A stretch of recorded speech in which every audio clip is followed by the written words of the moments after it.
nigam was balogam Yahweh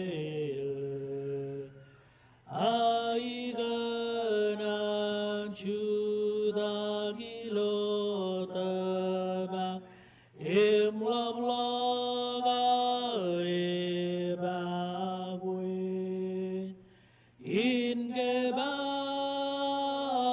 ingebagwes ebagoiron andrewalin amengdan ingebagwes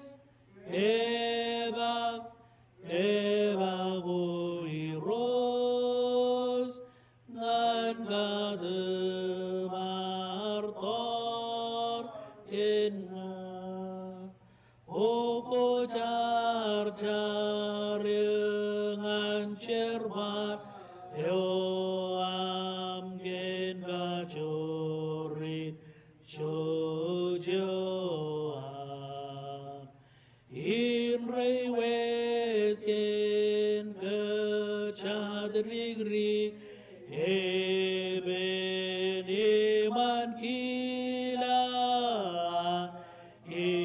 ilam in gebagwes gebagoiron anrewalin amengdan in gebagwes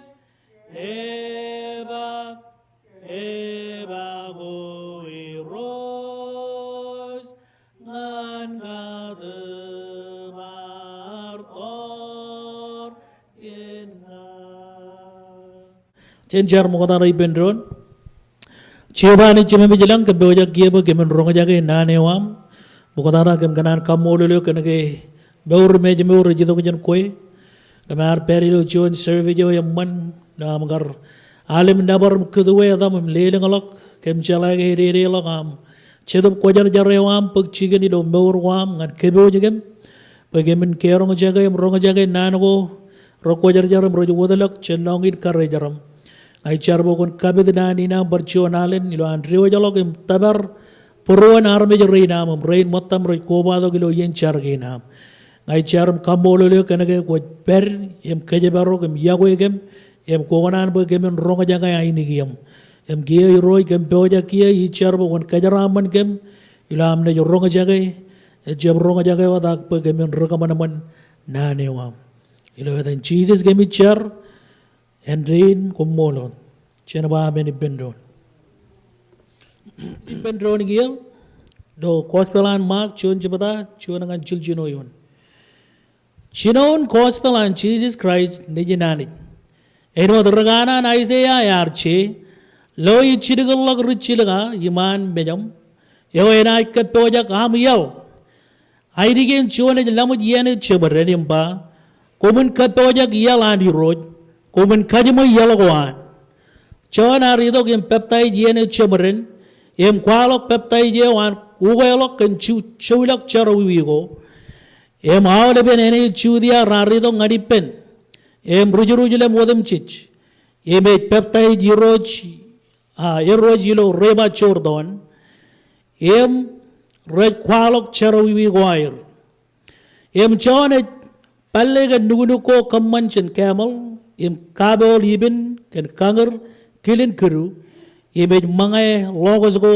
em hani awya okay jaji wewe nam kanim je geyon again giganan podok jon nano ibido kalmol lagi janagay ngai tamake hani je bojen kammanchon ben ilo ran again bederen begilijan irojen iganan barkagay me bijigilija yo ganani nagi tamak bayani je kagi me bij bojen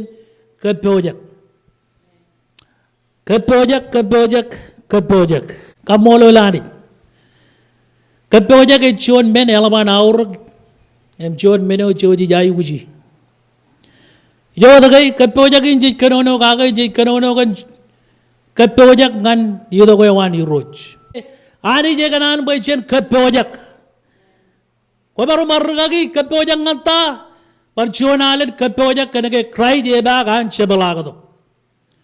Rochim Chadu Chip Chon Video Etumojan get Chiji Jarba Enaj Bar Chebalagado Em Chijai Wujin Kapoja Chijai Wujin Poja Nadianidok Gena Jidok Kachida in Cheboja Kai Chodin Nan et challenge Kajang Chedian Ramarong Lamanok by Nani, then you can read your wee rock, a parano can Kajilisha. Chonia and Menago Rajatagio Giloam, Capojang and Yudogani Roja Chip Tableot, Agate Kananaguan Muream. Kananaguan Kanyak, Come Bible Kamalegi, Red Chumai, Kananaguan Chidup. Yellow Murewar. Koganan Kaju Buruanari Jak, Kovarkanan, Kamani Menago Koganan. Rojim Chadu Cherbalangan Ani 50-50. Ajay Wujin Chibugi percent in Murewam. Iloam Wujilevelok, Auleben, Talibin, Murewam by Chiji and Kajarbale. Ran again at the rain by Jan Kage Mimijaronagay, cried Ebag and Chebalagado. Cried Ebag and Chebalagado. Soon and very soon. Chiji did a Chebalagado. Emkojalada. Elang ekor lemana pokoknya peru itu lalu ini kocap kanan kepoja kinan pangan dia kaya orjo chicken emalok ciji kepoja yang ket orjo chicken ciji jagar kalimur kaya jilan kepoja emgay naj barilan kepoja naj bar cebala gadok naj pakai gelija echalok kurba lagalak echalok lipuji cini lomba urgoair chode gelija ciji cebala dongane chode gelija per im kepoja Echep perbacak, echep lady lo maurin chedap, echep kigi lo maurin chedap. Egin gunanan Paul chegi lo ladawana ba, chan richenar kigi. Amen. Kaya lo ranagwan Noah, Bible aja ranagwan eligdada ranaja no ranagwan Noah. Arame je recep kepojak, arame je ragar yelangan pare go ragar kemem, ragar lelak beran mare. Rar kaman kamarego ragar parego yayo go ilombeuri. Ako lo kay yene kay cried agani je bojak benchiligun to kuatchelang. Echala kay agar kapojak. Chonot family agar pojang ngadi to gani ruj. Plan e wan ani je ar pag chicken ben kokorella ibu je lebeleb. Kai ibu je lebeleb law. Hallelujah. Chonot family agar kapojak. Akajen, cene what family one Noah, rar kibut family Noah magai eno chuan army jinani jagar kibut family one. Oyala manro or chuan ar tu di ala pajen chargan family war. All ibi enga je rijilak jai with chargan family war. Chargan karero per chargan ajuri ro dijir pajen jalaga chuan chuan ran chiji jina jidok. Charbole wareng erro wareng emman bajen kebut family war kamman ben wor meur kojar jarilan kabi jugenen ajala ngar je kojar jar family an no war banangar wallengal robanangar lo mawr nir aken meur kojar jar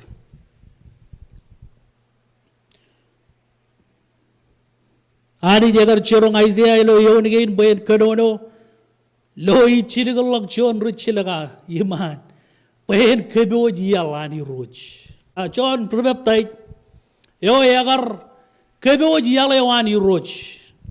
Boda janan agar chiji jidok yo yagar kebo ji. Bible aja bayan wo John aini gen chen ene chabaran yagar lamut kumun kebo jiyalani roj. Rojim chadu chalaga perre wadalanga chirikai adi jaganan bay iglesia en eno John kebo yale wani roj raini lali de kayo golok John dana prime minister wan prime minister and friends jagar banan alanga yor John ben lali de kayo golok John ben alaban nana achep kanane wan adi ji adi jaganan lo me oran get adi jaganan bajan kepojak Ken beri ne orchon kaje de gran pogodok. Eta ke jijai wujin kape ojak. Nako eta ke jijai wujin kape ojak. kaya mga lalilo echa bogo ino mag chungo chidu chebata rongo radum yon ngan chirungo chidu yon ibanan again parainot kom ngayon komu jilo menegim raja wala kotok komun chale ebak ejebak ayat idurun kanyamago emo lipangan kom ebebedin ejamin chago mogada jen menegin wadam chij na jidok langem larana chago ag nanagwa rajamin chago amen chirugu royo na radio yumawayo echalagayan ejala kagay chab enjerro raj perilang chab nejin achamawat komun kajabaro kom komun dia kalim char bo kom jaje ngadeo radio enajido men kachi da gawi ne da gaji jai bujun kape ojak ako namba chuan kana gai chejaje ngadeo chije jene chabala gadok chonod men agar kakkel gaji bujun kammane ek kape ojak ekalim char amen ekalim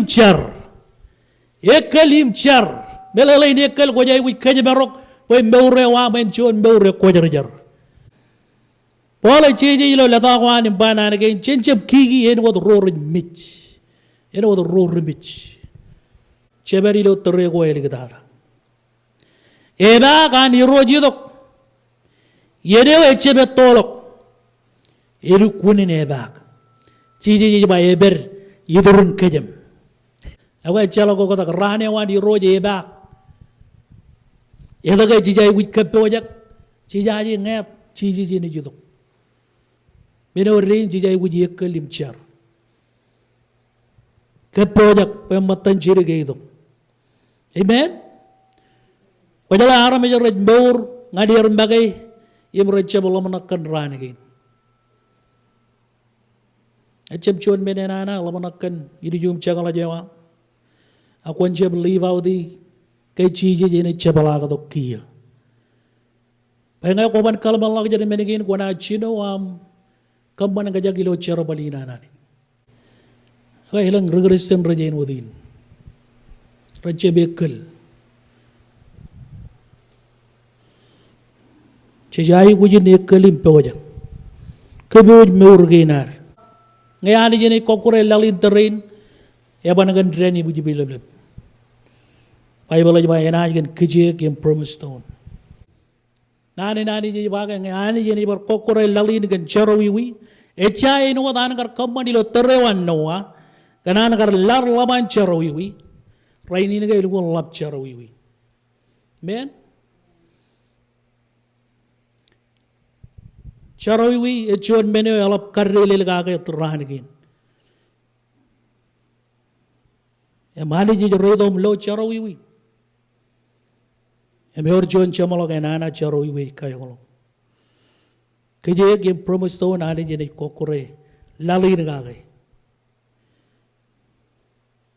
Arabi jero ragar jembelele.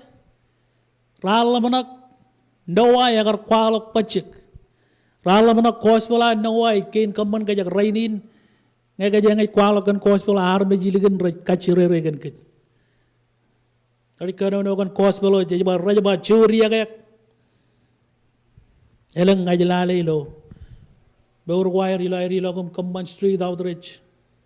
Raji ilo kum kanono pulijin aram je me lang rai kachire ganir. Imi jeba we want the riba mo. Kwa jeba jeba kar Henry Noah. Agar kwalo kum rai kachire gagay. Amen. Agar kwalo mol. Arme joro ragar jeb. Peo gagay. Rar jeb kapeo jeb. Ko beo jakay. Ko jaga kapeo jak egali jana ari je borraja ngai bukon kapeo bewrewa pe rani ni roje ba ejebe tolo che jayi gujin pew bilo chero balani che jayi gujin kapeo jak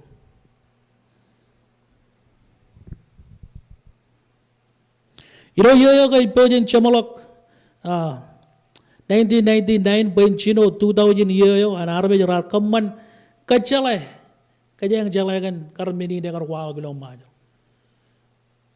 elang ragar pitik ti kay ene chamala lalui nilo 2000 Janganan overang menjar ko lo major ar major ragar ido ko jan ibili jan baroko ber raja ba rekel raj keboy raganan keboy mor ko air e chala ke jala ngado chisi jeni jero e chalak chuan ne jala ngado chaben jero lang chabe kanono ko ni bagi ay ba chemawat e jala ngado men em ngay na gì đó có chơi chạy wujin peojang parjon kacit ek jika na ke peojang cece baj kano na kan ke peojang be to ko jay wi ke peojang age yo way win yo solution in ngan kejeng rutamak yo way win ar ke peoj be urginar ko nani je sepode ke jika elang men ko rumman yor jadai manana kan nani jen bai men iloan hari jika ledo nanin rajang in bejen kepojak agar jab ledo ko tum bajaga agar keboj ngan gej chet meno ko bejen kamani ilo ar keboj me urginar oi mede mo dara ci jay gujin u goyalok men u goyalok elangale kamele legi peizigin nani u goyalok kamele biro dada kan u goyalok melelein u gon me urewa elangay ko kar wanarwak ugot koje wamo walligalok